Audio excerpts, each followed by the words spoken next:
Hello दोस्तों, स्वागत है आपके अपने चैनल इंडियाज़ नोटबुक पर। कैसे हैं आप सभी? उम्मीद करता हूं बहुत अच्छे होंगे।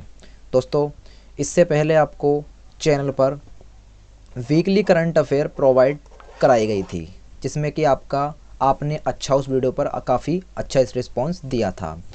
सोच लिए फ्रेंड्स, आज हमारा एक नया टॉपिक आया है, जिसमें फ्रेंड्स आज से हम आपको जीके के ऑल टॉपिक्स कवर कराने वाले हैं। स्क्रीन पर आप देख रहे हैं फ्रेंड्स कि क्या क्या टॉपिक हम जीके में कवर कराने वाले हैं, या फिर जो भी टॉपिक जीके में आते हैं वो सभी आज से हम आपको कवर कराएंगे रिवीजन टाइप। स्क्रीन पर आपने थंबनेल तो खैर दोस्तों देख लिया होगा। आज हमारा जो इसमें पहला टॉपिक रहेगा, बिल्कुल बेसिक तरीके से लेके चलेंगे शुरू से। तो आज हमारा इसमें टॉपिक है दोस्तों फुल रिवीजन एंशिएंट हिस्ट्री, यानी कि प्राचीन इतिहास। यानी कि हम शुरू से लेके चलेंगे, यानी कि पहले हिस्ट्री, फिर आपका पॉलिटी, फिर आपका जियोग्राफी, इकोनॉमिक्स, साइंस, स्ट्रेटेजी के। इसमें आपको एक दिन रिवीजन कराया जाएगा और एक दिन उसका आपको मल्टीपल चॉइस क्वेश्चन यानी कि एमसीक्यू क्वेश्चन कराए जाएंगे, ताकि ये पता चल सके कि आपने कितना रिवीजन किया है। तो दोस्तों, आज हम इसमें हिस्ट्री पढ़ाएंगे और हिस्ट्री में हम बेसिक तरीके से लेके चलेंगे। हिस्ट्री भी 3 भागों में बटी हुई दोस्तों, आपको पता ही है, प्राचीन, मध्य और आधुनिक। तो आज इसमें हम आपको प्राचीन इतिहास पूरा कवर कराएंगे। वीडियो लॉन्ग भी हो सकती है दोस्तों, लेकिन इम्पोर्टेंट भी काफ़ी है दोस्तों। ये मेरी 100% गारंटी है, अगर ये वीडियो आपने देख ली एंड तक तो आपका एंशिएंट हिस्ट्री में से एक भी क्वेश्चन एग्जाम में मिस नहीं होगा। आपके आने वाले सभी एग्ज़ाम के लिए काफ़ी इम्पोर्टेंट रहने वाली है। ठीक है दोस्तों, तो चलिए दोस्तों, आज की वीडियो शुरू करते हैं बिगर टाइम वेस्ट करते हुए। एकदम शुरू से चलेंगे बेसिक तरीके से। एक एक लाइन को दोस्तों नोट करते ज़रूर चलिए। नोट नहीं करना दोस्तों तो स्क्रीनशॉट भी आप वीडियो का ले सकते हैं, क्योंकि काफ़ी साफ आ रहा है एकदम स्क्रीन पर, आप आराम से समझ भी सकते हैं। तो चलिए दोस्तों, वीडियो शुरू करते हैं। आज हम समझेंगे भारत का इतिहास। क्या समझेंगे दोस्तों? भारत का इतिहास क्या है। भारत का इतिहास भी दोस्तों आपको पता ही है, बटा पड़ा है 3 भागों में, और एक और है दोस्तों विश्व इतिहास, उसे भी हम कराएंगे बाद में, लेकिन पहले शुरू से लेके चलते हैं। तो चलिए दोस्तों शुरू करते हैं। भारतीय इतिहास। चलिए, प्राचीन भारतीय इतिहास के स्रोत। प्राचीन भारतीय इतिहास के स्रोत अनेक और विविध प्रकार के हैं, यानी कि अनेक और विविध प्रकार के हैं। यानी कि इतिहास भी दोस्तों अनेक भागों में बटा हुआ है। ऐसा नहीं दोस्तों कि इतिहास भी एक ही होता है, काफ़ी देशों का अलग अलग इतिहास होता है, लेकिन हम सिर्फ अभी ओनली भारत का इतिहास समझ रहे हैं। इसलिए दोस्तों चैनल का नाम भी इंडियाज़ नोटबुक ही है।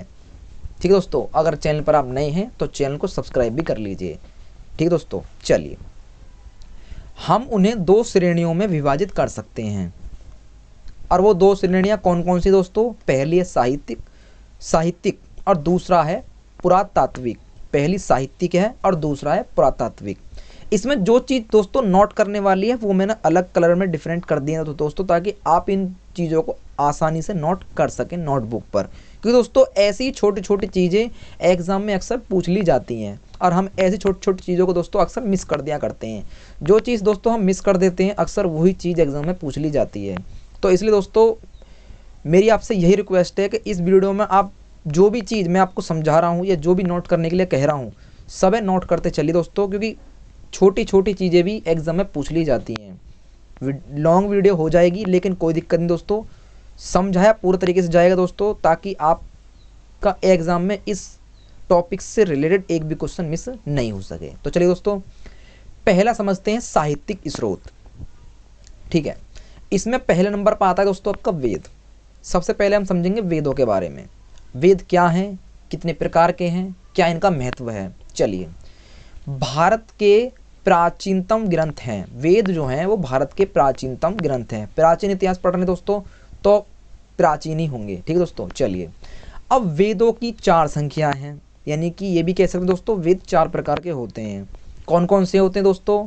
ऋग्वेद, यजुर्वेद, सामवेद और अर्थवेद। ठीक है दोस्तों, अर्थवेद। ठीक है दोस्तों, चलिए 4 वेद हैं, इन्हें नोट कर लीजिए दोस्तों, क्योंकि एग्जाम में ये भी पूछा जा सकता है कि वेद कितने प्रकार के होते हैं और उनका नाम क्या क्या है। इसलिए दोस्तों स्क्रीन पर आपने देख ही लिया है, नोट कर लीजिए। चलिए लाइन में समय मिटा दूंगा, पहले पूरा समझाऊंगा, उसके बाद में सभी लाइनों को मिटा दूंगा। आप नोट करना चाहें नोट कर लीजिए, स्क्रीनशॉट लेना चाहें दोस्तों वीडियो का तो स्क्रीनशॉट भी आप ले सकते हैं। चलिए, तो सबसे पहले हम शुरू से समझते हैं ऋग्वेद के बारे में।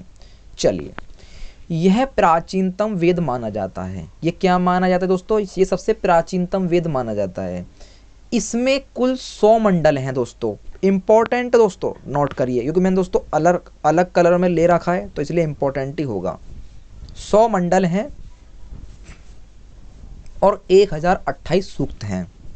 100 तो इसमें दोस्तों मंडल हैं और 1028 इसमें सूक्त हैं। काफ़ी इंपॉर्टेंट है, नोट करिए। इस वेद के पढ़ने वाले ऋणी को होत कहते हैं। क्या कहते हैं दोस्तों? होत कहते हैं। ऋग्वेद का पहला एवं 10वां मंडल सबसे अंत में जोड़ा गया है, यानी कि पहला एवं 10वां मंडल सबसे अंत में जोड़ा गया है। यानी कि 100 मंडल है दोस्तों, उसमें ये बात कही गई है कि इसमें पहला और 10वां मंडल जो है वो इसके अंत में जोड़े जाते हैं, अंत में जोड़े जाते हैं। ये भी काफ़ी इंपॉर्टेंट बात है दोस्तों ऋग्वेद के बारे में। उम्मीद करता हूँ दोस्तों आप अच्छी तरीके से समझ गए होंगे दोस्तों। चलिए, दूसरा वेद देखते हैं, यजुर्वेद। इसमें यज्ञों के नियमों या विधानों का संकलन मिलने के कारण इसे कर्मकांडीय वेद भी कहा जाता है। इसे किस नाम से और जाना जाता है दोस्तों? कर्मकांडीय वेद के नाम से भी इसे जाना जाता है। या फिर एग्जाम में दोस्तों ये भी क्वेश्चन पूछा जा सकता है कि कर्मकांडीय वेद के नाम से कर्मकांडीय किस वेद को कहा जाता है, यानी कर्मकांडीय किस वेद के नाम से जाना जाता है? तो यजुर्वेद के नाम से ये जाना जाता है। ठीक है दोस्तों, यजुर्वेद के अब 2 भाग है दोस्तों। कौन कौन से हैं? शुल्क यजुर्वेद और कृष्ण यजुर्वेद। ये भी नोट करिए दोस्तों, क्योंकि ये भी काफ़ी इंपॉर्टेंट है। यजुर्वेद भी 2 भागों में बटा हुआ है। वेद तो दोस्तों 4 भागों में बटे हुए हैं। अब इसमें ऋग्वेद तो किसी भाग में बटा नहीं हुआ है, लेकिन यजुर्वेद इसमें 2 भागों में बटा हुआ है। पहला है आपका शुल्क यजुर्वेद और दूसरा है आपका कृष्ण यजुर्वेद।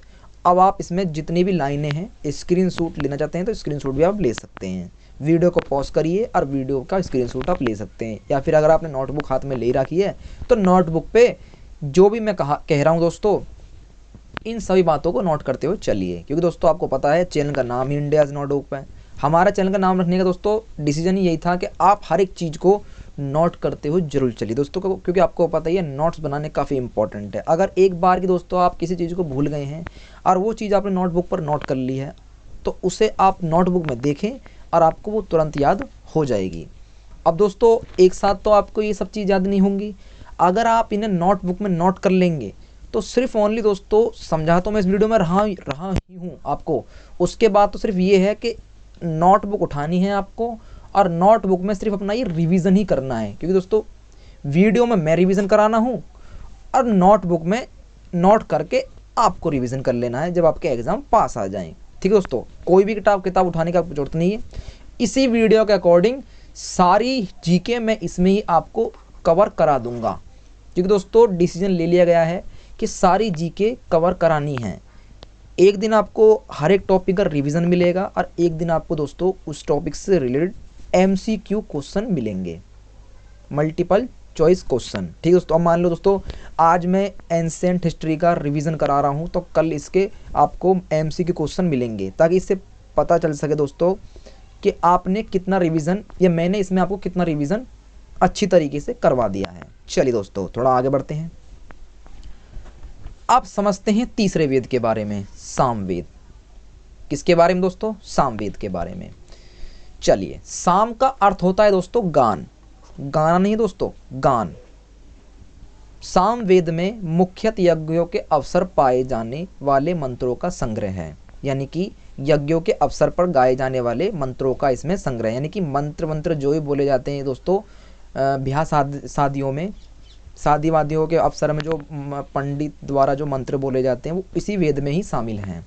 सामवेद से ही भारतीय संगीत की उत्पत्ति मानी जाती है, यानी कि हमारे भारतीय संगीत में जो भी संगीत आते हैं वो इसी वेद में दोस्तों माने जाते हैं। इसमें इस ग्रंथ में कुल 1875 रचनाएं हैं दोस्तों, 1875 रचनाएं हैं। ये भी नोट करिए दोस्तों क्योंकि ये भी काफ़ी इंपॉर्टेंट है, एग्जाम में पूछा भी जा सकता है कि सामवेद में कुल कितने ग्रंथ की रचनाएं हैं, कितने कुल ग्रंथ हैं। तो आपको आंसर लगा देना है दोस्तों कि 1875 ग्रंथ हैं। चलिए लास्ट ग्रंथ देखते हैं दोस्तों, अर्थवेद। ठीक है दोस्तों, अर्थवेद। इन वेदों के बाद अंत में इसकी रचना अर्थव तथा अगिरस ऋषि द्वारा की गई है। अगिरस ऋषि द्वारा की गई है, इसीलिए इसे अर्थवग्रीस वेद भी कहा जाता है। ये भी नाम नोट कर लिए दोस्तों, अर्थवग्रीस वेद भी इसे कहा जाता है। इसमें ब्रह्मा, ज्ञान, धर्म, औषधि, रोग निवारण, जादू टोना, तंत्र मंत्र आदि अनेक विषयों का वर्णन है। दोस्तों उम्मीद करता हूँ ये सब तो आप समझ गए होंगे जो आप आज के समय में किए जाते हैं। तो ये सभी मामले इसी वेद में आते हैं। ठीक है दोस्तों, चलिए उम्मीद करता हूँ दोस्तों 4 वेद मैंने आपको बता दिए हैं, उनके बारे में मैंने आपको बता दिया है। उम्मीद करता हूँ आप अच्छी तरीके से समझ गए होंगे। नहीं समझ में आया वीडियो को दोबारा रिपीट करिए, अच्छी तरीके से आपको समझ में आ जाएगा। चलिए अगला बढ़ते हैं, पुराण। अब थोड़ा पुराण के बारे में भी समझ लेते हैं दोस्तों, पुराण क्या चीज़ है और पुराणों की संख्या कितनी है। क्योंकि दोस्तों एग्ज़ाम में कुछ भी पूछा जा सकता है, क्योंकि दोस्तों आपको पता है जो चीज़ मैं इसमें कवर करवा रहा हूँ इससे ही रिलेटेड एग्जाम में क्वेश्चन पूछे जाएंगे। और मैं इसमें मैंने कोई चीज़ छोड़ी नहीं दोस्तों जो आपके एग्जाम में पूछी ना जाए। चलिए थोड़ा पुराण के बारे में भी समझ लेते हैं। पुराणों की संख्या दोस्तों 18 है। कितनी दोस्तों? 18। पुराणों के आदि संकलनकर्ता लोमहर्ष अथवा उनके पुत्र उर्मश्रवा को माना जाता है। पुराणों में मत्स्य पुराण सबसे प्राचीन एवं प्रमाणिक हैं। ठीक है दोस्तों, चलिए उम्मीद करता हूँ समझ गए होंगे आप। चलिए आगे बढ़ते हैं। अब समझते हैं यूनान एवं रोम के लेखक। यूनान एवं रोम के लेखक कौन थे, इनका क्या मतलब था प्राचीन इतिहास में। चलिए सिकंदर के साथ आने वाले लेखक कौन कौन से थे दोस्तों? नियाकर्स, आनीसिकिटम और अरिस्टोबुल। नाम थोड़े डिफिकल्ट है दोस्तों, क्योंकि आपको पता है दोस्तों इस वक्त इतिहास पढ़ रहे हो और इतिहास में दोस्तों हर एक नाम आपको डिफ़िकल्टी मिलेगा। इसलिए तो दोस्तों कह रहा हूँ नोट्स बनाते चलिए। नोट्स बनाने के बाद आपको दोस्तों हर कठिन से कठिन शब्द आपके आसानी से याद हो जाएगा अगर इसे आप बार बार रिवीज करेंगे। चलिए सिकंदर के पश्चात लेखकों में 3 राजदूतों मेगस्थनीज, डाइमेकस तथा डायोनीसियम के नाम उल्लेखनीय हैं। टॉलेमी की पुस्तक जियोग्राफी और किसी अज्ञात लेखक की पुस्तक पेरिलिप्स ऑफ द एरिथेरियन सी महत्वपूर्ण हैं। पुस्तक को नोट कर लीजिए दोस्तों, पेरिलिप्स ऑफ एरिथेरियन सी महत्वपूर्ण है। ठीक है दोस्तों, इनमें भारत के भूगोल तथा व्यापारिक वस्तुओं के बारे में जानकारी मिलती है। यानी कि इनमें जो है इस पुस्तक में दोस्तों भारत के भूगोल तथा व्यापारिक वस्तुओं के बारे में इस पुस्तक से हमें जानकारी मिलती है। चलिए आगे बढ़ते हैं थोड़ा सा। चीनी यात्रियों के विवरण। अब थोड़े से चीनी यात्रियों के विवरण भी समझ लेते हैं। फाहियान, यह 5वीं सदी के प्रारंभ में चंद्रगुप्त द्वितीय विक्रमादित्य के शासनकाल में भारत आया था। इसने भारतीय समाज, यहाँ की संस्कृति एवं आर्थिक स्थिति पर प्रकाश डाला। हैंसोंग, यह 7वीं सदी में हर्षवर्धन के समय भारत आया था। इसकी रचना CU की है। क्या दोस्तों? CU की इसकी रचना है। नोट कर लीजिए दोस्तों, काफ़ी इंपॉर्टेंट है, एग्जाम में पूछी भी जा सकती है। चलिए अब आगे बढ़ते हैं थोड़ा सा। प्रागैतिहासिक काल। चलिए थोड़ा अब समझते हैं दोस्तों। अब यहाँ से शुरू होगा कि मानव का विकास कैसे हुआ, मानव की उत्पत्ति कैसे हुई, अपना जीवन काल वो कैसे चलाता था। यहीं से अब हम समझेंगे सारी बातों को। चलिए मानव सभ्यता के आरंभिक इतिहास को पूरा पाषाण काल, मध्य पाषाण काल तथा नवपाषाण काल के अंतर्गत विभाजित किया जाता है। यानी कि सबसे पहले मानव जो है 3 कालों से दोस्तों विभाजित होता है। पहला है आपका पूरा पाषाण काल, दूसरा है आपका मध्य पाषाण काल और तीसरा है आपका नवपाषाण काल। इन तीनों कालों के बारे में ही हम आगे समझेंगे कि पूरा पाषाण काल में मानव ने क्या किया, मध्य पाषाण काल में वो कहाँ तक पहुँचा और नवपाषाण काल में उसकी कितनी यानी कि कितना वो सीख चुका था। चलिए अब समझते हैं तीनों के बारे में। मध्य पाषाण काल दोस्तों, मध्य पाषाण काल या पूरा पाषाण काल दोनों एक ही है, यानी कि दोनों को मैंने एक ही लाइन में विभक्त कर दिया दोस्तों, ठीक है। चलिए मध्य पाषाण काल का जो समय है दोस्तों 9000 ईसवा पूर्व से 4000 ईसा पूर्व था। दोस्तों आपने तो खैर पढ़ लिया होगा जीके में कि पहले गिनतियाँ उल्टी चलती थीं। इसमें 4000 से 9000 लिखना चाहिए, लेकिन दोस्तों पहले गिनतियाँ जो थीं वो उल्टी चलती थीं, ठीक है दोस्तों। चलिए मध्य पाषाण काल में पत्थरों के बहुत छोटे औजार माइकोलिथ उपयोग में लाए जाने लगे। अस्थियों एवं सींग में निर्मित उपकरण भी इस काल में प्राप्त होते हैं। मध्य पाषाण काल में दोस्तों उन्होंने ये सब किया। मानव का विकास जो हुआ था दोस्तों वो नवपाषाण काल से ही हुआ था। ज़्यादातर क्वेश्चन दोस्तों एग्जाम में नवपाषाण काल से ही बनते हैं, क्योंकि नवपाषाण काल में दोस्तों मानव काफ़ी बहुत कुछ सीख चुका था। इस काल में कृषि कार्य प्रारंभ हुआ, यानी दोस्तों पूरा पाषाण काल और मध्य पाषाण काल में उसे कृषि विषि के बारे में कोई ज्ञान नहीं था। नवपाषाण काल में दोस्तों वो कृषि का कार्य उसने प्रारंभ कर दिया था। फसलों में उसने गेहूँ जौ उपजाए, यानी कि मानव द्वारा जो नवपाषाण में सर्वप्रथम जो फसल थी वो गेहूँ और जौ थे। एग्जाम में पूछा भी जा सकता है दोस्तों कि पहली फसल जो उगाई थी मानव ने नवपाषाण काल में वो कौन कौन सी थी, तो गेहूँ और जौ थे। नोट करिए दोस्तों। कृषि का प्रारंभिक साक्ष्य मेहरगढ़ बलूचिस्तान से प्राप्त होता है। इलाहाबाद के कोलडिवा से चावल का प्राचीनतम साक्ष्य मिला है। इस युग के लोग पॉलिशदार पत्थर के उपकरणों को और हथियारों का प्रयोग करते थे, ठीक है दोस्तों। चलिए अब समझते हैं हड़प्पा सभ्यता। अब समझते हैं दोस्तों हड़प्पा सभ्यता, जिसे हम सिंधु घाटी सभ्यता के नाम से भी दोस्तों जानते हैं। चलिए सिंधु घाटी सभ्यता की सर्वमान्य तिथि 2500 यानी कि 2500 ईसा पूर्व से 1750 ईसा पूर्व मानी गई है। ये नोट कर लीजिए दोस्तों। यह है नगरीकृत तथा कांस्ययुगीन सभ्यता थी। नगरीकृत और कांस्ययुगीन सभ्यता थी, यानी कि एग्जाम में ये भी पूछा जा सकता है दोस्तों कि हड़प्पा सभ्यता वो किस प्रकार की सभ्यता थी। वो नगरीकृत तथा कांस्ययुगीन सभ्यता थी। चलिए थोड़ा और समझते हैं। सिंधु घाटी की प्रमुख विशेषता इसकी नगर निर्माण योजना है। नगर ग्रिड पद्धति पर बसे थे तथा सड़कें एक दूसरे को समकोण पर काटती थी, ठीक है दोस्तों। चलिए कालीबंगा का अर्थ क्या है दोस्तों, ये काफ़ी इंपॉर्टेंट है दोस्तों। एग्जाम में क्लियर एग्जाम में ये क्वेश्चन पूछा जा सकता है कि कालीबंगा का अर्थ क्या है। तो कालीबंगा का दोस्तों अर्थ होता है काले रंग की चूड़ियाँ। क्या होता है? काले रंग की चूड़ियाँ। नोट कर लीजिए दोस्तों, आज आपको ये नई बातें भी समझ में आ गई होंगी। वैसे दोस्तों आपने पढ़ तो रखा होगा लेकिन आप भूल गए होंगे, इसलिए दोस्तों आज ये दोबारा आपको बात रिपीट हो गई है। अब इस बात को आप कभी नहीं भूलेंगे। एग्जाम में अगर क्वेश्चन आ भी गया कि कालीबंगा का अर्थ क्या है, तो आप आंसर डायरेक्ट लगा देंगे कि हाँ काले रंग की चूड़ियाँ होती हैं। चलिए कालीबंगा एकमात्र हड़प्पा कालीन स्थल था जिसका निचला शहर भागीवार से घिरा हुआ था। ठीक है दोस्तों। चलिए स्क्रीनशॉट आप लेना चाहें तो ले सकते हैं। चलिए थोड़ा और आगे बढ़ते हैं। कालीबंगा से अलकृत ईंट तथा लकड़ी की नाली के साक्ष्य मिले हैं। चंदूड़ो एकमात्र ऐसा स्थान है जहां से वक्कार ईंटें मिली हैं, परंतु यहाँ किलेबंदी के साक्ष्य नहीं मिले हैं।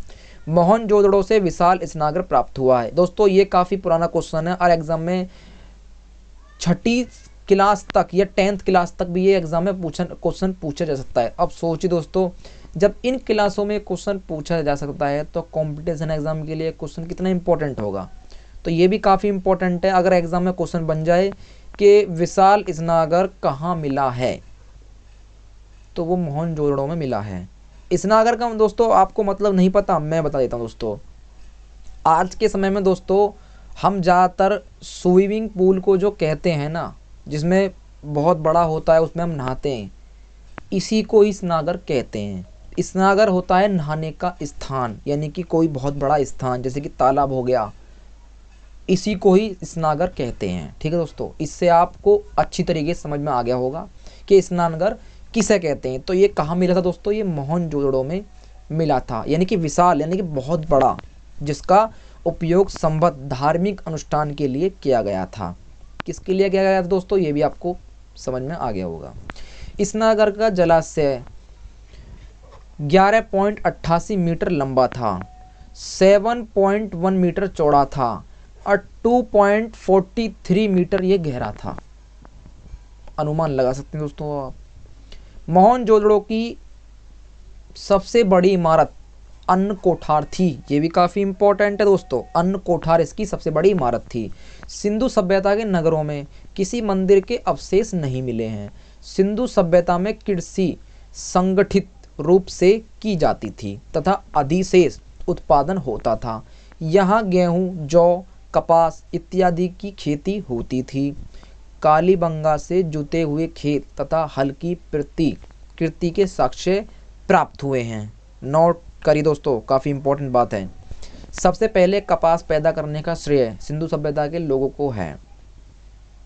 यहाँ से दोस्तों एक नई बात और वो हो चुकी है दोस्तों, पॉइंट उखड़ चुका है एक प्रकार से, कि सबसे पहले कपास पैदा करने का श्रेय सिंधु सभ्यता के लोगों को है। एग्जाम में पूछा भी जा सकता है दोस्तों कि सबसे पहले कपास पैदा करने का श्रेय किस लोगों को था? तो सिंधु सभ्यता के लोगों को था। ठीक है दोस्तों, यद्यपि हड़प्पा संस्कृति कांस्य युगीन संस्कृति थी, तथापि अधिकांश औजार पत्थर से ही बनते थे, यानी कि औजार जो बनाते थे वो पत्थर से ही बनाते थे। हड़प्पाई लोग गाय, भैंस, बकरी, बैल, भेड़ इत्यादि पशु पालते थे, यानी कि वो उनके साधन थे पालने के। ठीक है दोस्तों, चलिए स्क्रीन पर आप थोड़ा ये दिख रहा है, इसके बारे में भी आप समझ लीजिए। इधर लिख रहा है दोस्तों धोलावीरा और इधर लिख रहा है कच्छ जिला गुजरात। बनावली कहाँ पे पड़ती थी दोस्तों? फतेहाबाद जिला हरियाणा सरस्वती।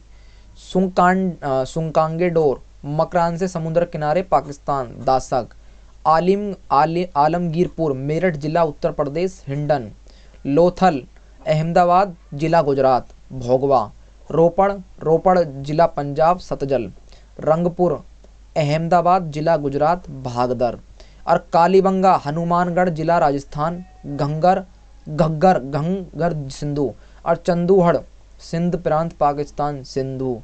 और मोहनजोदड़ो लरकाना जिला सिंध प्रांत पाकिस्तान सिंधु। हड़प्पा मोंटगोमरी जिला पाकिस्तान रांची। ऐसे क्वेश्चन दोस्तों एग्जाम में पूछ लिए जाते हैं, इसलिए दोस्तों जानकारी के लिए मैं इसका आपके लिए लेकर आया हूँ। चलिए थोड़ा आगे बढ़ते हैं दोस्तों। कुबड़ वाला सांड विशेष महत्व था। इनके लिए कुबड़ वाला सांड जो था वो विशेष महत्व था। लोथल से एक गोदीवाड़ा प्राप्त हुआ है। सिंधु सभ्यता में लेन देन के लिए वस्तु विनिमय, तो आपने दोस्तों पढ़ी होगी, वस्तु विनिमय प्रणाली प्रचलित थी। हड़प्पाई मूर्तिका में स्त्री के गर्भ से पौधों को निकालते हुए दिखाया गया है। सिंधु सभ्यता में वृक्ष पूजा तथा पशु पूजा का भी प्रचलन था। हड़प्पाई लिपि चित्रात्मक है। यह लिपि दाई से बाईं ओर लिखी जाती थी। बाईं ओर ये लिखी जाती थी। जब अभिलेख एक से अधिक पंक्ति का होता था तो पहली पंक्ति दाईं से बाईं ओर तथा दूसरी पंक्ति बाईं से दाईं तरफ लिखी जाती थी। इसे बुस्ट्रोफेडन शैली कहा जाता था। ये चीज़ आप नोट कर लीजिए दोस्तों, यही एग्जाम में पूछी जाएगी। चलिए अब समझते हैं वैदिक सभ्यता। अब हमारा शुरू होता है दोस्तों, वैदिक सभ्यता क्या है, वैदिक सभ्यता की उत्पत्ति कैसे हुई। चलिए वैदिक सभ्यता के बारे में समझते हैं थोड़ा। स्क्रीन पर दोस्तों पिक्चर तो आपको दिख ही रहा होगा स्क्रीन पर, इसी के अकॉर्डिंग आप समझ गए होंगे कि वैदिक सभ्यता आखिर होती क्या चीज़ है। चलिए दोस्तों अगर आप समझ गए हैं तो थोड़ा और समझा देता हूँ मैं। सिंधु सभ्यता के बाद का जीवन हमें वेदों के माध्यम से पता चलता है, यानी कि सिंधु सभ्यता के बाद अगर हमें आने वाला जीवन पता चलता है तो वेदों के माध्यम से ही पता चलता है, इसलिए इसे वैदिक सभ्यता कहते हैं। इसलिए ही इसे वैदिक सभ्यता कहते हैं, क्योंकि आर्यों को इस संस्कृति का संस्थापक माना जाता है। ये भी नाम नोट कर लीजिए दोस्तों, आर्यों को इस संस्कृति का संस्थापक माना जाता था, इसलिए इसे आर्य संस्कृति भी कहते हैं। इसे आर्य संस्कृति भी कहते हैं। यह एक ग्रामीण संस्कृति थी। यह एक ग्रामीण संस्कृति थी। मैक्स मूलर ने आर्यों का मूल निवास मध्य एशिया को माना जाता है। मध्य एशिया को माना जाता है।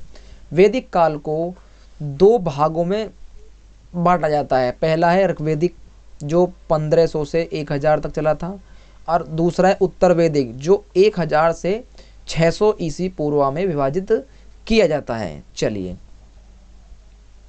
अब आप स्क्रीनशॉट ले सकते हैं आराम से। चलिए आगे बढ़ते हैं। तो चलिए दोस्तों, 2 भागों में विभाजित हो चुका है। तो पहला भाग समझते हैं इसका, ऋग्वेदिक काल। ठीक है दोस्तों, चलिए पहला भाग इसका समझते हैं, ऋग्वेदिक काल।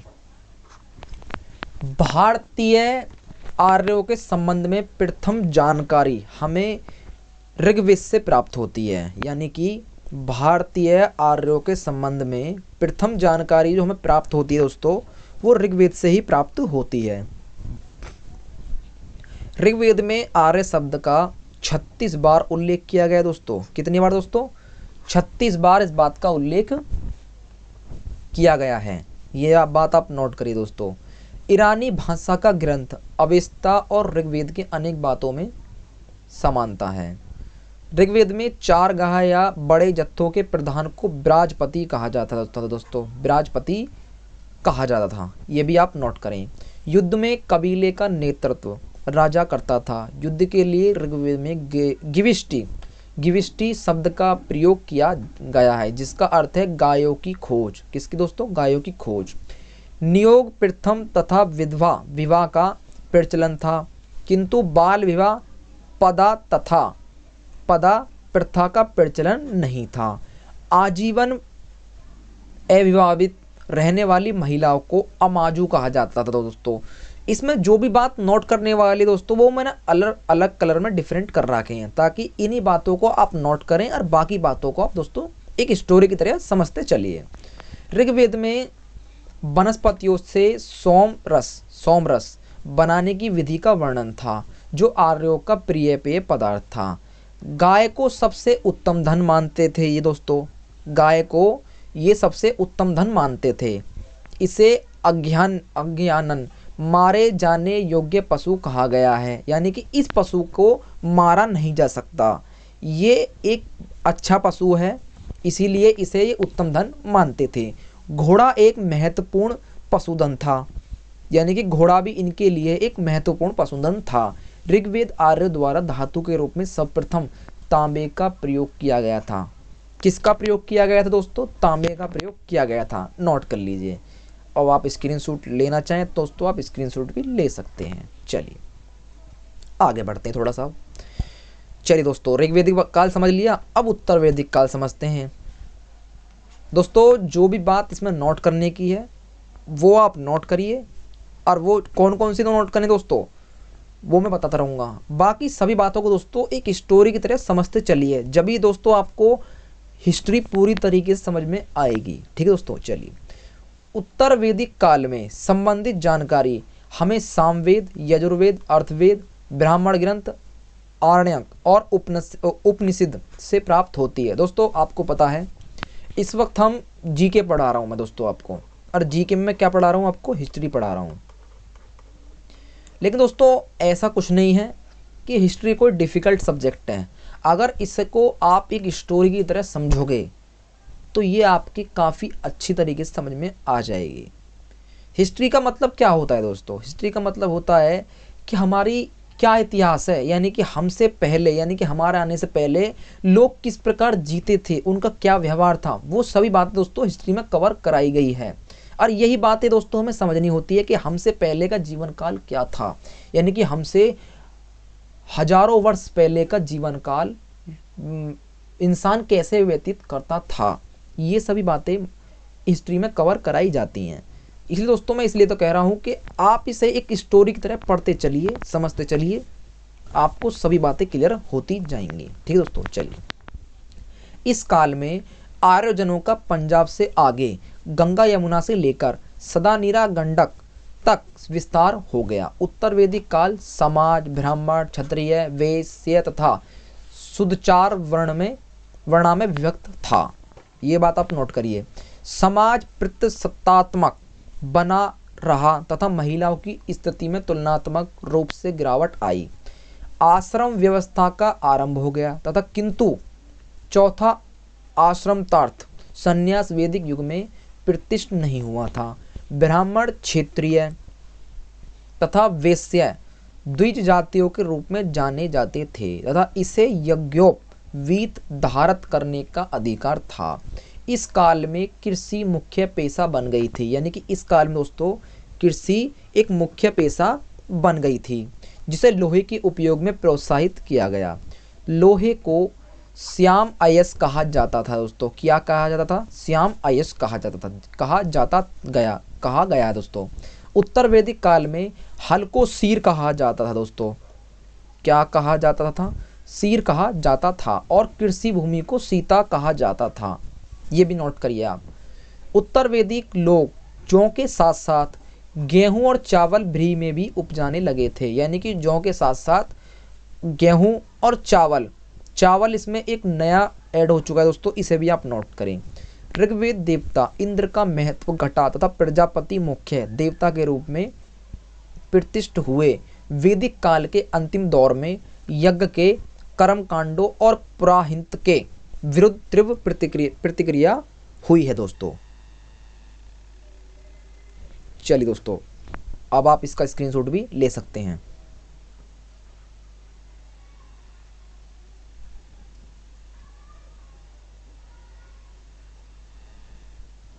चलिए थोड़ा आगे बढ़ते हैं दोस्तों। अब चलिए अब समझते हैं थोड़ा आगे। छठी सदी के ईसा पूर्व के धार्मिक आंदोलन, छठी सदी में जो धार्मिक आंदोलन हुआ था दोस्तों, उसके बारे में अब हम समझते हैं। यहीं से दोस्तों सारे धर्मों के बारे में बातचीत की जाएंगी। ठीक है दोस्तों, क्योंकि दोस्तों आपको पता है प्राचीन इतिहास पढ़ा रहा हूं तो सभी बातें इसमें कवर कराई जाएंगी। ठीक है दोस्तों, चलिए।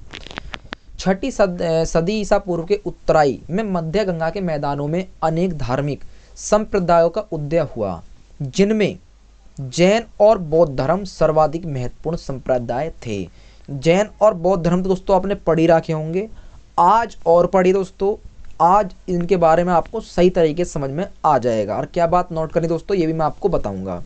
चलिए अब सबसे पहले हम जैन धर्म के बारे में समझ लेते हैं। स्क्रीन पर आप देखें दोस्तों, यही है जैन धर्म के स्वामी महावीर स्वामी। चलिए थोड़ा समझते हैं इनके बारे में। जैन परंपरा के अनुसार उनके धर्म 24वें तीर्थकार हुए हैं, जिनके ऋषभदेव प्रथम, पार्श्वनाथ 23वें तथा महावीर हमारे 24वें तीर्थकार थे। वर्धमान महावीर स्वामी का जन्म, वर्धमान, इन्हें वर्धमान के नाम से भी दोस्तों जाना जाता था। महावीर स्वामी का जन्म जो हुआ दोस्तों वो 1540 ईसा पूर्व में वैशाली के कुंडा ग्राम में हुआ था। नोट कर लीजिए दोस्तों। उनके पिता सिद्धार्थ, इनके पिता का नाम क्या था दोस्तों? सिद्धार्थ था। यात्रक कुल के प्रधान थे और माता का नाम था दोस्तों इनकी का त्रिशला। नोट करिए। लिश्नवी, त्रिशला लिश्नवी नरेश चेटक की बहन थी, नरेश चेटक की बहन थी। महावीर की पत्नी का नाम दोस्तों यशोदा था। क्या था दोस्तों? यशोदा इनकी पत्नी का नाम था। और पुत्र का नाम था दोस्तों अणोजा प्रिय दर्शना। नाम थोड़ा लॉन्ग है दोस्तों, लेकिन नोट करना भी काफी इंपॉर्टेंट है। एक बार मैं फिर रिपीट कर देता हूँ। अणोजा प्रिय दर्शना था। महावीर के बड़े भाई का नाम नंदीवर्धन था। क्या था दोस्तों? नंदीवर्धन था। महावीर ने 30 वर्ष की अवस्था में गृह त्याग दिया था, यानी कि अपना घर बार सब कुछ इन्होंने त्याग दिया था। घर बार, अपनी पत्नी सब कुछ त्याग दिया था। और 12 वर्ष की कठिन तपस्या के बाद जूभिंग ग्राम के समीप रिज पालिका नदी के तट पर साल वृक्ष के नीचे ये नोट करिए दोस्तों, साल वृक्ष के नीचे उन्हें कैवल्य की प्राप्ति हुई। ये भी नोट करिए दोस्तों, क्योंकि पूछा भी जा सकता है कि उन्हें किस ज्ञान की प्राप्ति हुई, कैवल्य ज्ञान की उनकी प्राप्ति हुई थी। महावीर ने अपने उपदेश किस भाषा में दी दोस्तों? प्राकृत भाषा में दिए। एग्जाम में ये काफ़ी बार क्वेश्चन रिपीट हो चुका है दोस्तों कि महावीर स्वामी ने जो अपने उपदेश दिए थे वो किस भाषा में दिए थे। तो आज इसे नोट कर लीजिए दोस्तों, आज के बाद इसे बिल्कुल नहीं भूलेंगे आप। प्राकृत भाषा में उन्होंने अपने उपदेश दिए थे। प्रथम जैन संगीति पाटलिपुत्र में स्थूलभद्र की अध्यक्षता में संपन्न हुई। जैन धर्म का चंद्रगुप्त मौर्य, महापद्मानंद, अधेम वर्ष तथा खारवेल इत्यादि शासकों को संरक्षण प्राप्त था। 468 ईसा पूर्व में राजगीर के समीप पावापुरी में मल्ल राजा श्रुतिपाल के राजेंद्र प्रसाद में महावीर स्वामी को निर्वाण प्राप्त हुआ था। ठीक है दोस्तों, उम्मीद करता हूँ बातें एक एक आपको अच्छी तरीके से इनके बारे में समझ में आ गई होंगी। अब आप स्क्रीनशॉट भी वीडियो को ले सकते हैं। चलिए अब समझते हैं बौद्ध धर्म के बारे में। जैन धर्म हमने समझ लिया दोस्तों, अब समझते हैं बौद्ध धर्म के बारे में। चलिए, गौतम बुद्ध का जन्म। बौद्ध धर्म के संस्थापक कौन दोस्तों? गौतम बुद्ध। स्क्रीन पर आप देख रहे हैं दोस्तों, यही है हमारे गौतम बुद्ध। इनका जन्म जो हुआ था दोस्तों 564 ईस्वी में इनका जन्म हुआ था दोस्तों। शक्य क्षत्रिय कुल में कपिल वस्तु के निकट लुम्बिनी वर्तमान में यानी कि नेपाल में इनका जन्म हुआ था। चलिए, इनके थोड़े जन्म के प्रतीक भी समझ लेते हैं, यानी कि बुद्ध जीवन में संबंधित गौतम बुद्ध के प्रतीक क्या थे। घटना प्रतीक, जन्म कमल, गृह त्याग महाभिनिष्क्रम घोड़ा, और ज्ञान प्राप्ति निर्माण पीपल बोधि वृक्ष। आप देख रहे हैं दोस्तों स्क्रीन पर, पीपल के वृक्ष के नीचे ये बैठे हैं। प्रथम उपदेश धर्म चक्र पहिया और मृत्यु महारी निर्माण स्तूप। ठीक है दोस्तों, चलिए। गौतम के पिता सुद्धान गणतंत्रीय शाक्य के प्रधान थे। उनकी माता महामाया, नोट करिए दोस्तों पिता और माता का नाम, कौशल राजवंश से संबंधित थी। गौतम बुद्ध के बचपन का नाम क्या था दोस्तों? सिद्धार्थ था। इनका विवाह जो हुआ था वो यशोधरा से हुआ था। महावीर स्वामी की पत्नी का नाम जो था दोस्तों वो यशोदा था। इनकी पत्नी का नाम यशोधरा था। दोनों का नाम दोस्तों एक ही मत लगाया ना आप एग्जाम में, कभी एक ही लगाया हो। दोनों का नाम ये से पड़ता है लेकिन वो यशोदा हैं और वो ये यशोधरा हैं, यशोधरा। ठीक है। इनके पुत्र का नाम राहुल था। राहुल नाम काफ़ी अच्छा है दोस्तों, जो आप आज के इंडियन नियमों से रिलेटेड करता है दोस्तों, काफ़ी अच्छा नाम है राहुल। 29 वर्ष की अवस्था में सिद्धार्थ ने गृह त्याग दिया था। उन्होंने 30 वर्ष की उम्र में त्यागा था, इन्होंने 29 वर्ष की अवस्था में गृह त्यागा था। 1 साल का गैप है दोस्तों, लेकिन ये भी नोट कर ले दोस्तों आप। महावीर स्वामी ने 30 वर्ष की अवस्था में गृह त्यागा था और इन्होंने 29 वर्ष की अवस्था में गृह त्यागा था। ठीक है दोस्तों, गृह त्याग दिया था। ठीक है, अवस्था में गृह त्याग दिया था। गृह त्यागने के बाद सिद्धार्थ ने वैशाली में आलर कलाम में सांख्य दर्शन की शिक्षा ग्रहण की, जो उनके प्रथम गुरु ने इसके पश्चात उनके राजगीर में रुद्रक रामपुत्र से चिकित्सा ग्रहण की। कठिनतम तपस्या के बाद वैशाख पूर्णिमा की रात निरंजा फाल्गुनी नदी के किनारे, स्क्रीन पर आप देख सकते हैं दोस्तों, सब कुछ स्क्रीन पर आपको दिख रहा है जो भी मैं आपको समझा रहा हूँ। फाल्गुनी नदी के किनारे पीपल वृक्ष के नीचे 35 वर्ष की आयु में सिद्धार्थ को ज्ञान निर्वाण प्राप्त हुआ। यानी कि 29 वर्ष की अवस्था में इन्होंने गृह त्याग दिया और 35 वर्ष की अवस्था में इन्होंने ज्ञान प्राप्त कर लिया। कहाँ से प्राप्त किया? फाल्गुन नदी के किनारे पीपल वृक्ष के नीचे। ठीक है दोस्तों, चलिए आगे बढ़ते हैं। बौद्ध संगीति के बारे में थोड़ा समझते हैं। प्रथम बौद्ध संगीति अजातशत्रु के शासनकाल में 1483 ईसा पूर्व राजगृह में हुई। नोट करिए बात दोस्तों। इसके अध्यक्ष महाकश्यप थे। कौन थे दोस्तों? महाकश्यप थे। नाम को नोट करिए। द्वितीय बौद्ध संगीति कालाशोक के शासनकाल, नाम को नोट करिए दोस्तों, ये भी काफ़ी इंपॉर्टेंट है। कालाशोक, काफ़ी बार एग्जाम में आपने सुना होगा इसका नाम भी। शासनकाल में 383 ईसा पूर्व में वैशाली में हुई।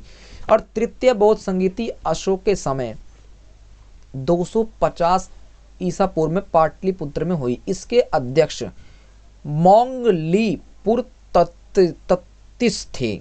नाम को नोट करिए दोस्तों, काफ़ी डिफिकल्ट है लेकिन नोट करिए दोस्तों आप। चतुर्थ बौद्ध संगति ईस्वी की प्रथम शताब्दी में कश्मीर के कुंडल वन से हुई। इस समय कनिष्क का शासन था। गौतम बुद्ध की एशिया का ज्योतिपुंज गौतम, यानी कि इन्हें लाइट ऑफ एशिया के नाम से भी जाना जाता है। एग्जाम में दोस्तों, एग्जाम में क्वेश्चन पूछ लिया जाता है लाइट ऑफ एशिया के नाम से किसे जाना जाता है, तो आपको आंसर लगा देना है गौतम बुद्ध को लाइट ऑफ एशिया के नाम से जाना जाता है। बौद्धि सत्व की अवधारणा महायान संप्रदाय से संबंधित है। ठीक है दोस्तों, चलिए अब आप इसे स्क्रीनशॉट ले सकते हैं। चलिए आगे बढ़ते हैं थोड़ा सा। अब हमारा निर्माण होता है दोस्तों महाजनपद काल का। किसका निर्माण होता है दोस्तों? महाजनपद काल का अब निर्माण होता है। यहाँ से अब समझेंगे हम दोस्तों महाजनपद काल के बारे में। चलिए दोस्तों महाजनपद काल के बारे में थोड़ा समझते हैं। ईसा पूर्व छठी सदी से पूर्व उत्तर प्रदेश तथा पश्चिम बिहार में लोहे के व्यापक प्रयोग में बड़े बड़े प्रादेशिक राज्यों के निर्माण को प्रोत्साहित किया, जिन्हें महाजनपद काल कहा जाता है। क्या कहा जाता है दोस्तों? महाजनपद काल इसे कहा जाता है। जैन ग्रंथ भगवती सूत्र में भी महाजनपदों की चर्चा है और एक यह काल महाजनपदों के आपसी टकराव का काल जिसमें अत्यंत मगध राज्य शक्तिशाली होकर उभरा था। मगध साम्राज्य शक्तिशाली होकर उभरा था दोस्तों। चलिए अब आ जाता है हमारा मगध साम्राज्य। महाजनपद काल में जो सबसे पहले साम्राज्य आता है दोस्तों वो मगध साम्राज्य आता है। ठीक है, अब यहाँ से शुरू होती है शासकों की बारी। हर्यक वंश 1544 से 412 ईसा पूर्व के अधीन मगध साम्राज्य शक्तिशाली होकर उभरा। हर्यक वंश का प्रथम शासक बिंबिसार था। ये नाम दोस्तों आपने काफ़ी बार सुना होगा। इसका ये शासक था। ठीक है दोस्तों, 544 से 1492 तक नोट करिए दोस्तों। बिंबिसार ने अंग पर अधिकार कर उसका शासन अपने पुत्र अजातशत्रु को सौंप दिया। यानी कि बिंबिसार का जो पुत्र था दोस्तों वो अजातशत्रु था। बिंबिसार ने वैवाहिक संबंध द्वारा ही साम्राज्य को मजबूत किया। उसने कौल सराज की पुत्री तथा प्रसेनजीत की बहन महाकोसला से विवाह कर दहेज में काशी प्राप्त किया। यानी कि काशी उन्होंने दहेज में प्राप्त कर लिया। और 1492 ईस्वी पूर्व में अपने पिता की हत्या कर अजातशत्रु कुड़ी मगध की गद्दी पर बैठा। और 1460 ईसा पूर्व में अजातशत्रु के पुत्र दयीन ने अपने पिता की हत्या कर साम्राज्य पर आधिपत्य स्थापित किया। उद्दीन ने पाटलिपुत्र की स्थापना की तथा उसे मगध की राजधानी पर बनाया, यानी कि बैठाया। इस वंश का अंतिम शासक जो था दोस्तों, नोट करिए दोस्तों क्योंकि पूछा भी जा सकता है कि इस वंश का अंतिम शासक कौन था। नागदशक इस वंश का अंतिम शासक था। नागदशक, जिसे उसके आत्मीय शिशुनाग ने मारकर शिशुनाग वंश की स्थापना की। शिशुनाग ने वैशाली को दूसरी राजधानी बनाया। शिशुनाग का उत्तराधिकारी कालाशोक था। अब समझिए दोस्तों कालाशोक कौन था? शिशुनाग का उत्तराधिकारी था। पुनः राजधानी को पाटलिपुत्र ले गया। इस वंश का अंतिम शासक नंदीवर्धन महानंदिन था। नोट करिए दोस्तों नाम को। शिशुनाग के बाद मगध पर शक्तिशाली नंदवंश का शासन प्रारंभ हुआ, जिसका संस्थापक महापद्मानंद था।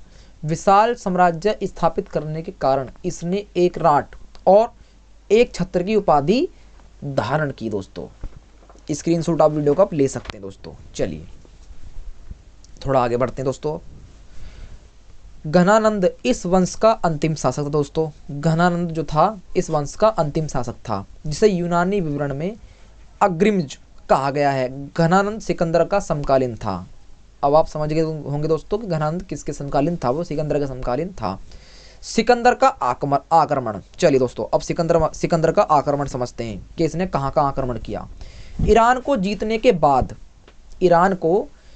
के बाद सिकंदर का बुल्की और बढ़ा, जहां से खैबर दर्रा पार करते हुए वह 326 ईस्वी पूर्व में भारत आया। उसका सेनापति सेल्यूकस निकेटर था। काफ़ी इंपॉर्टेंट दोस्तों नाम है, इसे भी नोट करिए। सेल्यूकस निकेटर इसका सेनापति था। सबसे पहले उन्हें तक्षशिला को जीता, जिसके शासक अभिने ने केवल सिकंदर के सामने आत्मसमर्पण किया, बल्कि उसका सहयोग करने का भी वादा किया। आगे सिकंदर की लड़ाई पोरस से हुई। किससे दोस्तों? पोरस से। नोट करिए दोस्तों। झेलम नदी के तट पर लड़े गए युद्ध को विरस्ता झेलम का युद्ध या डेपिज के युद्ध के नाम से जाना जाता है। यद्यपि सिकंदर ने पोरस को पराजित किया, किंतु उसकी बहादुरी से प्रभावित होकर उसने उसका राज्य उसे वापस लौटा दिया और 323 ईसा पूर्व में बेबीलोन में सिकंदर की मृत्यु होगी। बेबीलोन दोस्तों किस देश में है, ये आप मुझे कमेंट में लिख के बताएं दोस्तों, क्योंकि दोस्तों मैं भी देखना चाहता हूँ कि कितने दोस्त इस वीडियो को लास्ट तक देख रहे हैं और कितने 5-6 मिनट तक ही देखे निकल जाते दोस्तों। तो मुझे कमेंट में लिख दोस्तों जरूर बताएं कि बेबीलोन इस वक्त किस देश में है। ठीक है दोस्तों, चलिए आगे बढ़ते हैं। अब समझते हैं दोस्तों मौर्य साम्राज्य। क्या समझते हैं दोस्तों? मौर्य साम्राज्य के बारे में थोड़ा समझते हैं। मौर्य राजवंश के अध्ययन के लिए सर्वाधिक महत्वपूर्ण कौटिल्य रचित ग्रंथ अर्थशास्त्र। दोस्तों ये तो आपको पता होगा, अर्थशास्त्र किसने लिखी? कौटिल्य, जैसे हम चाणक्य के नाम से भी जानते हैं। मौर्य साम्राज्य के बारे में महत्वपूर्ण जानकारी मेगास्थनीज के इंडिका में प्राप्त होती है। मेगास्थनीज यूनानी शासक सेल्यूकस का दूत था। ठीक है दोस्तों, दूत था। चलिए अब समझते हैं चंद्रगुप्त मौर्य के बारे में, जिसका शासनकाल 322 से 298 ईस्वी तक था। चंद्रगुप्त मौर्य ने चाणक्य की सहायता से घनानंद की हत्या कर मौर्य साम्राज्य की नींव डाली। यानी कि इसने किसकी हत्या करके नींव डाली? घनानंद की इसने मृत्यु कर दी, हत्या कर दी और मौर्य साम्राज्य की नींव डाली। चंद्रगुप्त के शत्रुओं के विरुद्ध चाणक्य की कूटनीतिक चालों का वर्णन विशाख दत्त रचित मुद्रा राक्षस में मिलता है दोस्तों। किसमें मिलता है? विशाखा दत्त रचित मुद्रा राक्षस में मिलता है। 305 ईस्वी में चंद्रगुप्त ने यूनानी शासक सेल्यूकस निकेटर को परास्त कर उससे हेरात, कंधार, काबुल और मकरान का क्षेत्र प्राप्त किया। सेल्यूकस ने अपनी पुत्री, सेल्यूकस की दोस्तों पुत्री कौन थी दोस्तों? नाम नोट करिए। कार्नेलिया की शादी चंद्रगुप्त मौर्य से की।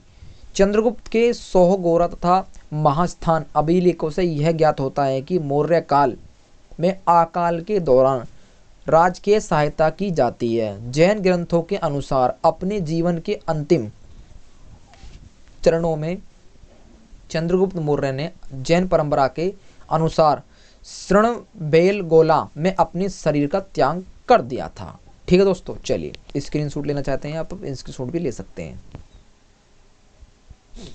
चलिए दोस्तों थोड़ा आगे बढ़ते हैं। अब समझते हैं बिंदुसार के बारे में, जिसका शासनकाल 298 से लेकर 273 तक था। दोस्तों आपको पता ही है उल्टी गिनती चल रही है, इसलिए आप समझ गए होंगे। चंद्रगुप्त मौर्य के पश्चात उसका पुत्र बिंदुसार गद्दी पर बैठा।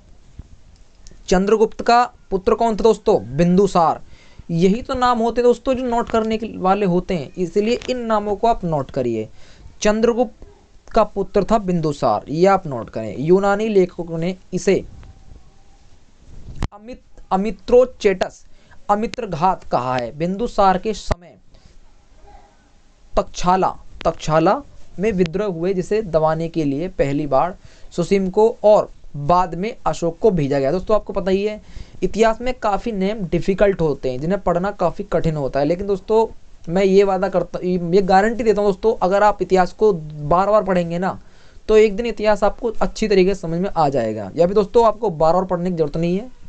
ये वीडियो बनाने का मेरा मकसद यही है कि इस वीडियो को बनाने के बाद सिर्फ आप इस वीडियो को बार बार रिपीट कर लें, आपका प्राचीन इतिहास पूरी तरीके से कवर हो जाएगा। दोस्तों प्राचीन इतिहास ही नहीं, जितने भी टॉपिक मैंने आपको शुरू में बताए थे सारे ही टॉपिक इस वीडियो में सारे ही टॉपिक कवर कराऊंगा मैं आपको इसी चैनल पर।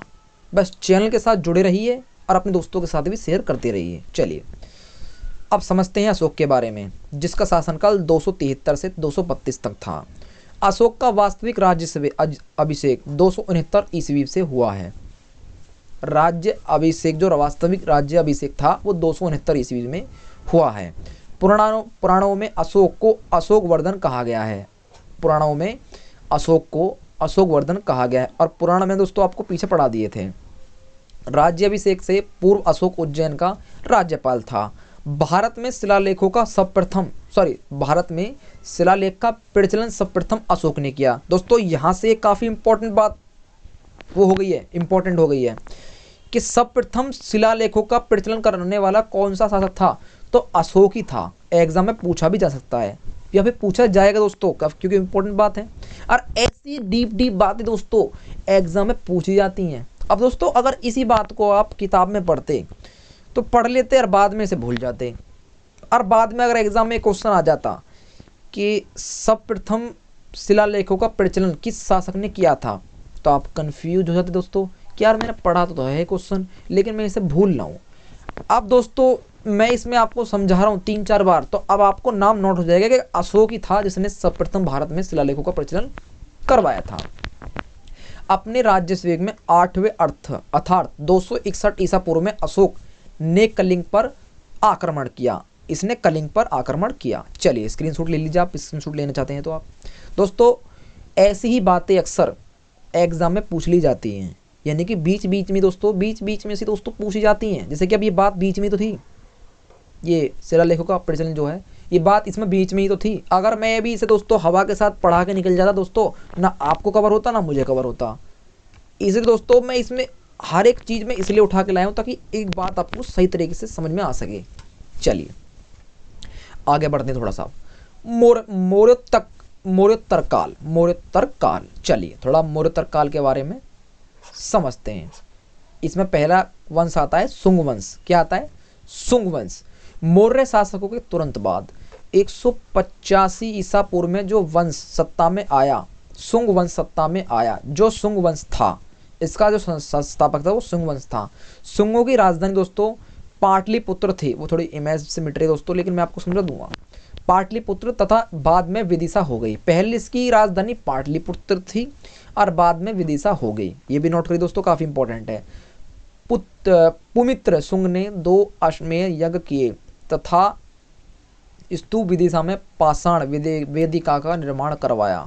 शुंग वंश के अंतिम शासक देवभूति की हत्या कर वासुदेव ने 75 ईसा पूर्व में कर्ण वंश की स्थापना की। और कर्ण वंश का शासन बहुत लंबा नहीं चल सका, यानी कि ये शासन ऐसा था जो लंबा नहीं चल सका। ठीक है दोस्तों। चलिए आर्द्र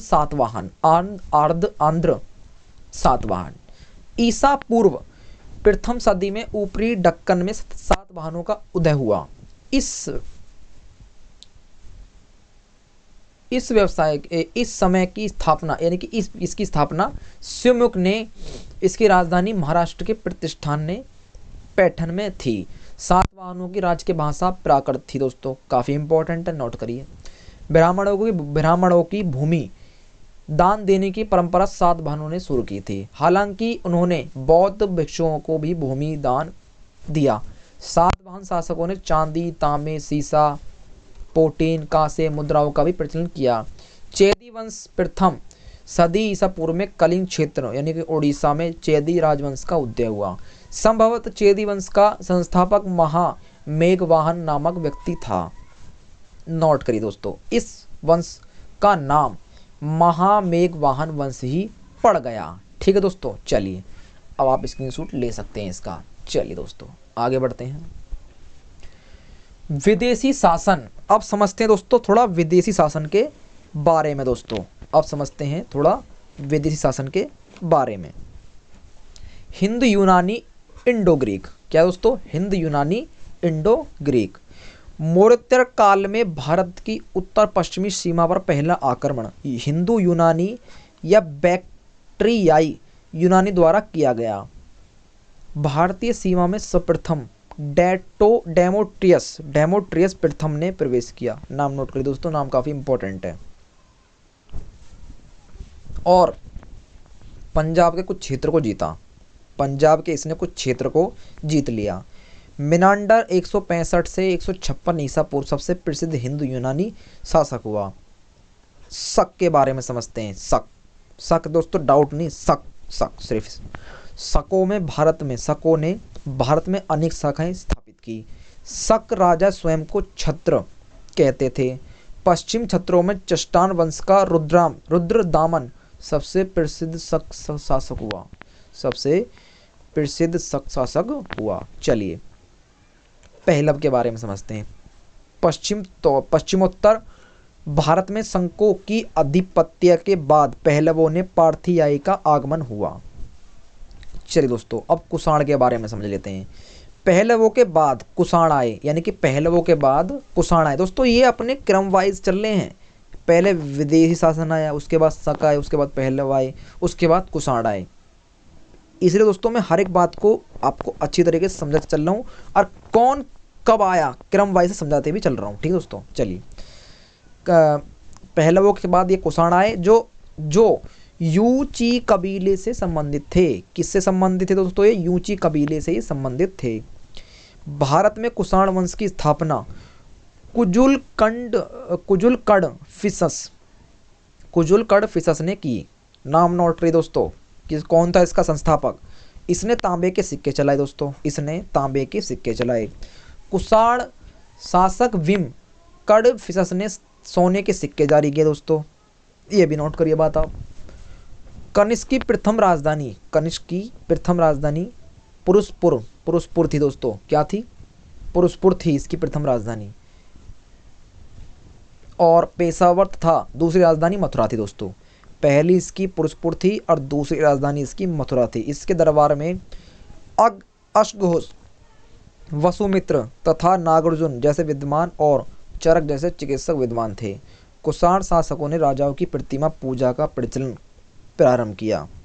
वसुदेव सेकंड कुषाण वंश का अंतिम शासक था दोस्तों। ठीक है दोस्तों, चलिए आप स्क्रीनशॉट ले सकते हैं।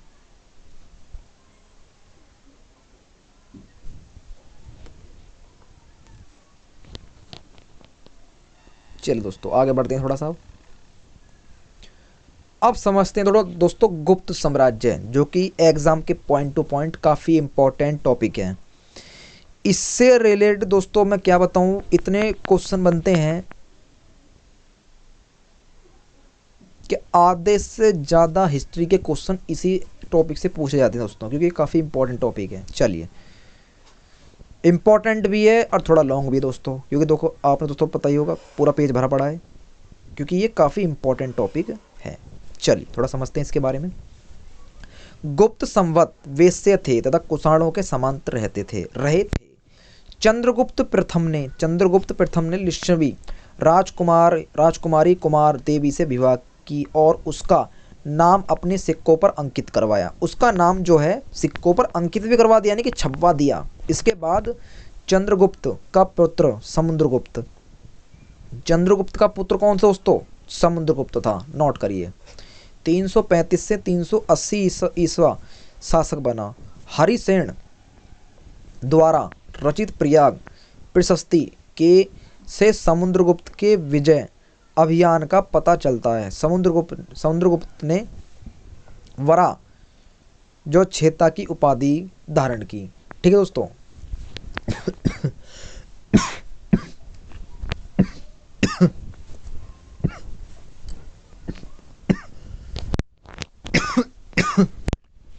चलिए दोस्तों थोड़ा गला खराब दोस्तों, इसलिए माफी चाहता हूँ।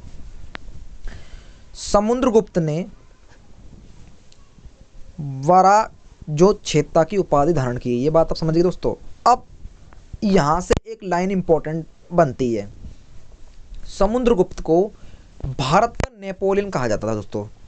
समुद्रगुप्त को ही दोस्तों भारत का नेपोलियन कहा जाता है, जिससे एग्जाम में काफ़ी इंपॉर्टेंट क्वेश्चन बनता है। समुद्रगुप्त के बाद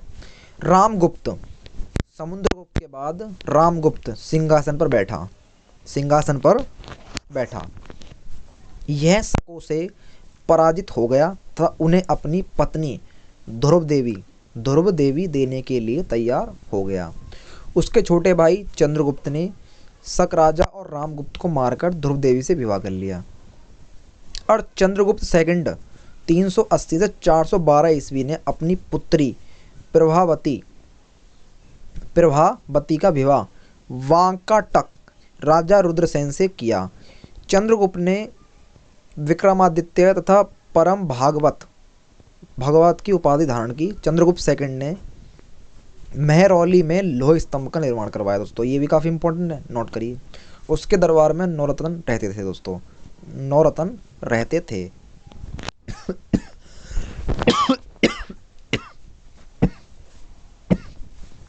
जिनमें कालिदास, वराहमिहिर, धन्वंतरी इत्यादि प्रमुख थे। चीनी यात्री फाहियान के समय 399 ईस्वी में भारत आया और चंद्रगुप्त के पश्चात उसका पुत्र कुमारगुप्त दोस्तों, काफ़ी इंपॉर्टेंट है, कुमारगुप्त 415 से 54 तक गद्दी पर बैठा। गुप्त वंश के दो शासकों ने ऐश्वर्य यज्ञ किया। पहला था समुद्रगुप्त और दूसरा था दोस्तों आपका कुमारगुप्त। ठीक है दोस्तों, अब आप नोट करना चाहे दोस्तों तो इस स्क्रीनशॉट आप इसका ले सकते हैं। चलिए दोस्तों आगे बढ़ते हैं। गुप्त साम्राज्य। कुमारगुप्त ने नालंदा महाविहार की स्थापना की। कुमारगुप्त का उत्तराधिकारी स्कंदगुप्त हुआ, जिसने कुमारादित्य की उपाधि धारण की। दोस्तों गला थोड़ा ज़्यादा खराब है, इसके लिए दोस्तों मैं माफ़ी चाहता हूँ, लेकिन समझाने की मैं आपको पूरी से पूरी कोशिश कर रहा हूँ। इसलिए दोस्तों ऐसा नहीं दोस्तों का गला खराब है कि मैं आपको समझा नहीं पाऊंगा, समझाने की पूरी से पूरी कोशिश कर रहा हूँ। ठीक है दोस्तों, चलिए बस वीडियो के साथ आप बने रहिए। जिसने कुमारादित्य की उपाधि धारण की। स्कंदगुप्त के समय हूणों का आक्रमण हो गया। दोस्तों गला खराब है इसलिए थोड़ा अब मंदे बोलूँगा, थोड़ा सा मेरी आवाज़ थोड़ी मंदी आएगी, इसलिए आप वॉल्यूम को आप तेज़ कर लीजिए दोस्तों, क्योंकि दोस्तों अगर मैं ज़्यादा तेज़ बोलूँगा तो फिर से खांसी आएगी, इसलिए थोड़ी आवाज़ थोड़ी स्लो हो जाएगी थोड़ी अब मेरी। स्कंदगुप्त के जूनागढ़ अभिलेख में हूणों की पराजय का जिक्र है, किंतु उसी के भीतर अभिलेख में हूणों के साथ केवल युद्ध का वर्णन है, परिणाम का नहीं है। अंतिम गुप्त शासक विष्णुगुप्त था दोस्तों, नोट करिए। गुप्त वंश की राज्य भाषा संस्कृत थी दोस्तों, ये भी नोट करिए। गुप्त शासकों ने सर्वाधिक स्वर्ण मुद्राएं जारी की, ये भी नोट करिए। उनके अभिलेखों में दिनार कहा गया है इसे, ठीक है दोस्तों, इसे भी नोट करिए। इस काल में मंदिरों और ब्राह्मणों को जो भी दान में दी गई उसे अग्रहार कहा जाता था, इसे भी नोट करिए। और इसी काल में चांदी के सिक्कों को रुपया कहा जाता था, रुपया कहा जाता था दोस्तों, इसे भी नोट करिए। चलिए अब समझते हैं गुप्तोत्तरकाल, वो था गुप्त साम्राज्य। अब समझते हैं गुप्तोत्तरकाल, ये भी काफी इंपॉर्टेंट टॉपिक है दोस्तों। चलिए, गुप्त वंश के पतन के बाद उत्तर भारत में बहुराज्य व्यवस्था कायम हुई। कन्नौज में मोखरी वंश, थानेश्वर में पुष्य भूति वंश, पल्लवी ने मित्रक वंश, मगध और मलवा में गुप्तों की गौण शाखा और गौण बंगाल में शशांका राज्य स्थापित था। पुष्यभूति राजवंश का संस्थापक पुष्यभूति था। इस वंश का जो संस्थापक था दोस्तों वो पुष्यभूति था। प्रभाकर वर्धन इस वंश की स्वतंत्रता जन्मदाता तथा प्रथम प्रभावशाली शासक था। हर्षवर्धन प्रभाकर वर्धन का पुत्र था और हर्षवर्धन का बड़ा भाई राज्यवर्धन जब इसका बदला लेने गया तो देवगुप्त ने गौण शासक शशांक के साथ मिलकर धोखे से उसकी हत्या कर दी दोस्तों, ठीक है। और 606 ईस्वी में हर्ष को थानेश्वर की गद्दी पर बैठाया गया। हर्ष के विषय में सूचना उसके बांसखेड़ा अभिलेखों से प्राप्त होती है। साथ ही उसके दरबारी कवि बाणभट्ट द्वारा रचित हर्षचरित और उसके शासनकाल में आई एक चीनी बौद्ध यात्री हैंसोंग, इनके बारे में दोस्तों मैं आपके पहले ही बता चुका हूँ इसके बारे में। रचित सीयू की, यही मैं दोस्तों आपको पहले बता चुका हूँ। पुलकेशिन सेकंड हेलहॉल अभिलेख से यह सूचना मिलती है कि उसने नर्मदा नदी के तट पर हर्ष को पराजित किया था। हर्षवर्धन आरंभ में शैव मतायु यानी था। आगे चलकर वह बौद्धम यानी बन गया और महायान पथ का महान संरक्षण साबित हुआ। हैंसॉन्ग के वितरण से ज्ञात होता है कि हर्षवर्धन प्रत्येक 5 वर्ष पर प्रयाग में एक धर्म संसद का आयोजन करता था और वहीं सारा धन दान कर देता था। हर्ष स्वयं ही महान लेखक था। उसने नागनंद, प्रियदर्शिका, रत्नावली नामक 3 नाटक लिखे थे। काफ़ी इंपॉर्टेंट दोस्तों, नोट कर लीजिए, स्क्रीनशॉट आप ले सकते हैं। चलिए आगे बढ़ते हैं। अब समझते हैं वातापी बादामी के चाकुल्य। चाकुल्यों ने 6ठी सदी में पश्चिम दक्कन में अपना राज्य स्थापित किया।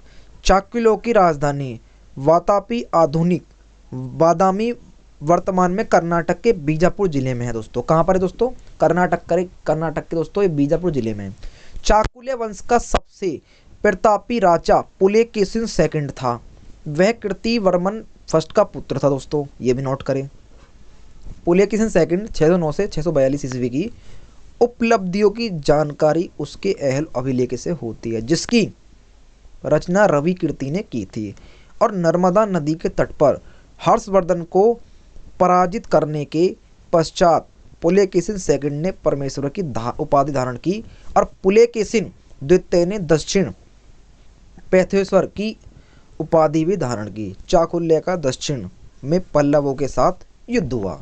ठीक है दोस्तों नर्मदा नदी तो दोस्तों हर एक टॉपिक में कवर कराई जा रही है, इसलिए दोस्तों इस नदी को आप नोट ही कर लीजिए। नर्मदा नदी में ही प्राचीन इतिहास में काफ़ी युद्ध हुए हैं।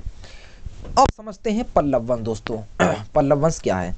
पल्लवों का अधिकार दक्षिण आंध्र और उत्तरी तमिलनाडु दोनों पर था। पल्लवों ने अपने आंतरिक अभिलेख प्राकृत और फिर संस्कृत में जारी किए।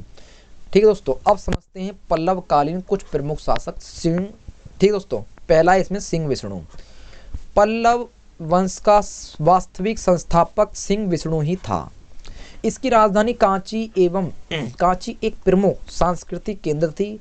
वह वैष्णव धर्म का अनुयायी था। इसी के दरबार में किरातार्जुनीयम के लेखक भारवी रहते थे।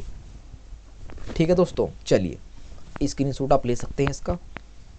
चलिए आगे बढ़े थोड़ा सा। महेंद्र वर्मन, जिसका शासन महेंद्र वर्मन फर्स्ट 600 से 630 ईस्वी। अब यहाँ से दोस्तों थोड़ा और बातें डीप तरीके से समझेंगे। इसी के समय पल्लव चाकुल्य संघर्ष प्रारंभ हुआ। इसने स्वयं मैत्तविलास प्रसन्न नामक की ग्रंथ की रचना की। दोस्तों नाम नोट कर लीजिए दोस्तों, क्योंकि मैंने पहले कहा दोस्तों इतिहास में आपको दोस्तों कुछ नाम ऐसे मिलेंगे जो काफ़ी डिफिकल्ट हैं, जिन्हें एक बार नहीं 3-4 बार पढ़ने के बाद वो समझ में आएगा। ठीक है दोस्तों, अब समझते हैं नरसिंह वर्मन फर्स्ट 630 से 668। महाबलीपुरम के रथ मंदिरों का निर्माण इसने करवाया था दोस्तों, ये भी नोट करिए। और 7 रथ मंदिरों में 2 द्रौपदी रथ सबसे छोटा था, धर्मराज स्थित सबसे बड़ा है। इन 7 रथ मंदिरों को सप्तपेंगोड़ा कहा जाता है दोस्तों, नोट कर लीजिए। नरसिंह वर्मन प्रथम ने महामल्लम की उपाधि धारण की। इसने पुलकेशिन सेकंड को पराजित कर मार डाला और वापती कौंड की उपाधि धारण की। इसी के काल में हैंसॉन्ग ने कांची की यात्रा की एवं उसकी सुंदरता और भयावता की काफ़ी प्रशंसा की। ठीक है दोस्तों, चलिए अब समझते हैं नरसिंह वर्मन सेकंड। वो फर्स्ट था, ये सेकंड है। इसका शासन कब से कब तक था दोस्तों? 680 से 720। कांची के कैलाशनाथ मंदिर तथा महाबलीपुरम के तटीय मंदिर का निर्माण इसी ने करवाया दोस्तों, नोट कर लीजिए। इसे राज सिंह भी कहा जाता था दोस्तों, इसे राज सिंह भी कहा जाता है। चलिए अब समझते हैं पाल वंश के बारे में। पाल वंश का संस्थापक गोपाल था 750 से 770 तथा गोपाल बुद्ध मतायुयायी तथा गोपाल के बाद धर्मपाल 770 से 810 शासक बना। धर्मपाल नेवी क्रमशिला विश्वविद्यालय भागलपुर और सोमपुरी बिहार की स्थापना करवाई धर्मपाल के बाद देवपाल शासक बना। शासक बाल पुत्र देव के अनुरोध पर देवपाल ने उसे नालंदा में बौद्ध विहार बनाने के लिए 5 गांव दान में दिए थे दोस्तों। 5 गांव उसने इसे दान में दे दिए थे। और महिपाल के समय चोल शासक राजेंद्र चोल ने गंगा का अभियान किया। महिपाल के समय केवट जाति ने विद्रोह कर दिया और महिपाल की हत्या कर दी। अब समझते हैं सेन वंश के बारे में। 12वीं शताब्दी के बाद अंत तक बंगाल में पाल के स्थान पर सेन वंश स्थापित हो गया। सेन शासक बल्लाल सेन ने दान सागर एवं अद्भुत सागर ग्रंथों की रचना की दोस्तों। ठीक है। लक्षण सेन के दरबार में गीता गोविंद के लेखक जयदेव तथा ब्राह्मण सर्वस्व को लेखक हला युद्ध रहते थे। इसके संस्थापक मूल राज थे तथा अनहिलवाड़ा इसकी राजधानी थी दोस्तों। अनहिलवाड़ा इसकी राजधानी थी। चाकुल्य शासक भीम प्रथम के समय 1025 ईस्वी में महमूद गजनवी, काफ़ी इंपॉर्टेंट दोस्तों, इसके बारे में समझाऊंगा, वो मध्यकालीन इतिहास में आएगा। अभी हम प्राचीन समझ रहे हैं दोस्तों। द्वारा सोमनाथ मंदिर पर आक्रमण किया, यानी कि महमूद गजनवी था दोस्तों जिसने सोमनाथ मंदिर पर आक्रमण किया। भीम प्रथम के मंत्री विमल ने दिलवाड़ा के जैन मंदिर पर निर्माण करवाया। मोढेरा गुजरात के सूर्य मंदिर का निर्माण सोलंकी शासकों के काल में ही हुआ था। और चाकुल्य शासक भीम सेकंड कुछ स्रोतों में मूलराज गौरी को 1178 से 79 में पराजित किया था दोस्तों। चलिए अब समझते हैं दिल्ली के तोमर वर्ष। 736 ईस्वी में आनंद पाल ने दिल्ली में तोमर वंश की स्थापना की दोस्तों। काफ़ी इंपॉर्टेंट है, एग्जाम पूछा भी जा सकता है कि दिल्ली में तोमर वंश की स्थापना किसने की। ऑप्शन आपको लगा देना है, आंसर आनंद पाल ने की थी। अब समझते हैं राष्ट्रकूट। क्या दोस्तों?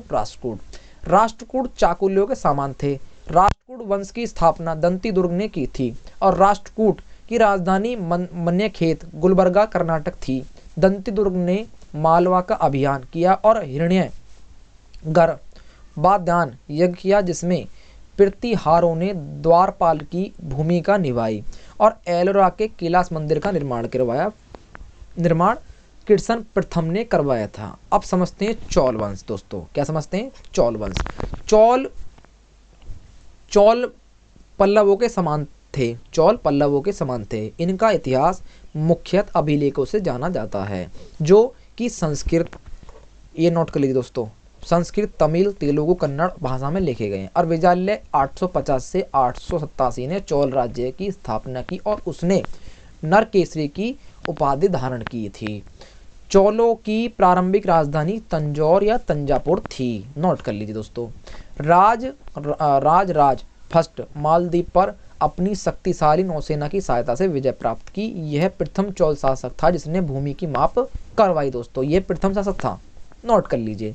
अपने जीवन काल में ही अपने पुत्र राजेंद्र प्रथम को सम्राट घोषित कर दिया और राजराज एक ने तंजौर में बृहदीश्वर राजेश्वर शिव मंदिर बनवाया और राजेंद्र प्रथम ने संपूर्ण श्रीलंका को जीत लिया दोस्तों। संपूर्ण श्रीलंका को जीत लिया और 1022 में गंगा घाटी का अभियान किया और पाल शासक महिपाल को पराजित किया। राजेंद्र थर्ड चोल वंश का अंतिम शासक था। स्क्रीनशॉट आप ले सकते हैं इस वीडियो का आराम से।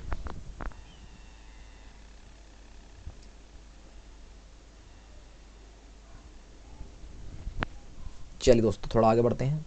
चलिए दोस्तों यहीं पे ही अब हमारा टॉपिक समाप्त होता है, यानी कि ये आप नोट कर लीजिए दोस्तों। राजेंद्र थर्ड जो था वो चोल वंश का अंतिम शासक था दोस्तों। कौन था? ये चोल वंश का अंतिम शासक था। और यहीं पे ही दोस्तों हमारा